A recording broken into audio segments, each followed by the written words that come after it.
సతీదేవి పవిత్రమైన యోని భాగం పడి 10 ముక్కలైన ప్రదేశం. కామాఖ్యాదేవి గర్భగుడిలో పూజలందుకుంటుంది ఒక్క దేవత కాదు. నిజంగా మనందరికీ కామాఖ్య అమ్మవారి టెంపుల్ గురించి పూర్తిగా తెలుసా? నాకు తెలిసి చాలా తక్కువ మందికి తెలిసిన నిజాలను మనం ఈ వీడియోలో మాట్లాడుకుందాం. అలాగే ఆ టెంపుల్ గురించి ఉన్న కామన్ మిత్స్ అంటే అపోహలు కూడా ఈరోజు మనం మాట్లాడుకుందాం. వీడియోని స్కిప్ చేయకుండా ఎండ్ వరకు చూసేయండి. సో ఈ గుడి అస్సాం గువాహటిలో నీలాచల పర్వతాలపైన ఉంటుంది. అండ్ ఇక్కడ అమ్మవారిని కోరిన కోరికలు తీర్చే కామాఖ్య అమ్మవారిగా పిలుస్తారు. షార్ట్ గా ఈ టెంపుల్ ఎలా ఫామ్ అయిందని చెప్తాను. దక్షుడు నిర్వహించిన యజ్ఞం జరుగుతున్న సమయంలో సతీదేవి తన సగభాగమైన శివుడికి ఆ సభలో జరుగుతున్న అన్యాయం తట్టుకోలేక అగ్నికి ఆహుతవుతుంది. కోపం ఇంకా బాధలో సతీదేవి కాలిన దేహాన్ని శివుడు భుజాలపైన వేసుకొని శివతాండవం చేయడం మొదలుపెట్టాడు. అండ్ ఆ కోపానికి ప్రళయం వస్తుంది. సృష్టి అంతమైపోతుందని చూసి ఆ శ్రీ మహావిష్ణువు శివుడిని ఆపడానికి సుదర్శన చక్రాన్ని దాంతో సతీదేవి దేహం 108 ముక్కలయ్యి వేరువేరు ప్రాంతాల్లో పడుతుంది. అందులో 51 ప్రాముఖ్యమైనవి అండ్ 18 అత్యంత ప్రాముఖ్యమైనవిగా చెప్పుకుంటారు. అయితే సతీదేవి యోని భాగం మనం అందరం జన్మించిన అతి పవిత్రమైన ప్రదేశం అస్సాం గువాహటిలో పడి 10 ముక్కలైందంట.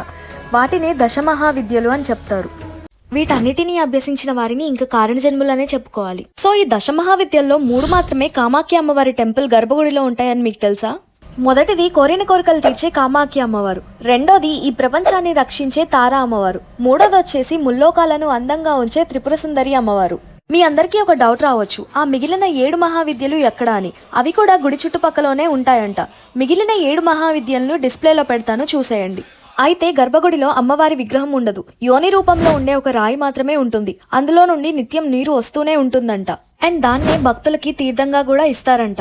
పూజార్లు కూడా కళ్ళకి గంతలు కట్టుకునే రోజు అమ్మవారి యోని రూపాన్ని శుభ్రం చేసి రెడ్ క్లాత్ తో కప్పి పూలు ఇంకా కుంకుమతో అమ్మవారిని సింగారిస్తారంట.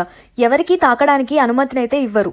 ఇక్కడ అమ్మవారికి చాలా మంది అనుకుంటున్నట్టు ప్రతి నెల ఋతుస్రావం అయితే రాదు. సంవత్సరంలో 3 రోజులు మాత్రమే అమ్మవారికి రజస్వల అవుతుంది.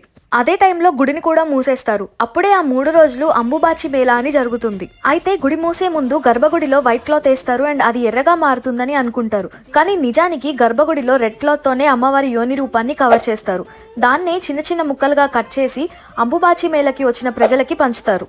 జనాలు కూడా ఆ రెడ్ క్లాత్ ని రక్షా కవచంగా భావిస్తారంట. అంబుబాచి మేళలో అది దొరకడం అదృష్టంగా భావిస్తారు.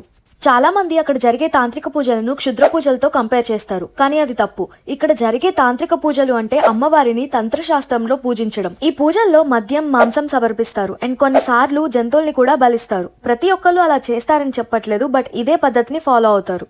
దీనినే వామాచారం అని అంటారు. ఎగ్జాంపుల్ వచ్చేసి బగలాముఖి తంత్రం, మాతంగి సాధన, వశీకరణ సాధన ఇలాంటివన్నమాట. యూజువల్లీ మనం అందరం ఇంట్లో చేసుకునే పూజా పద్ధతిని దక్షిణాచారం అని అంటారు. ఈ పద్ధతిలో ఇవేవి ఉండవన్నమాట. సో ఇవి మన కామాఖ్య అమ్మవారి గుడి గురించి కొన్ని విషయాలు. మన సాంప్రదాయంలో ఉన్న గొప్ప అర్థాలను అర్థం చేసుకోవడం, నిజాలను తెలుసుకోవడం చాలా ముఖ్యం. వీడియోని స్కిప్ చేయకుండా ఎండ్ వరకు చూసిన అందరికీ థ్యాంక్స్ చెప్తూ see you soon with another video. ఇలాంటి మరిన్ని అప్డేట్స్ కోసం ఛానల్ని సబ్స్క్రైబ్ చేసుకోవడం మర్చిపోకండి.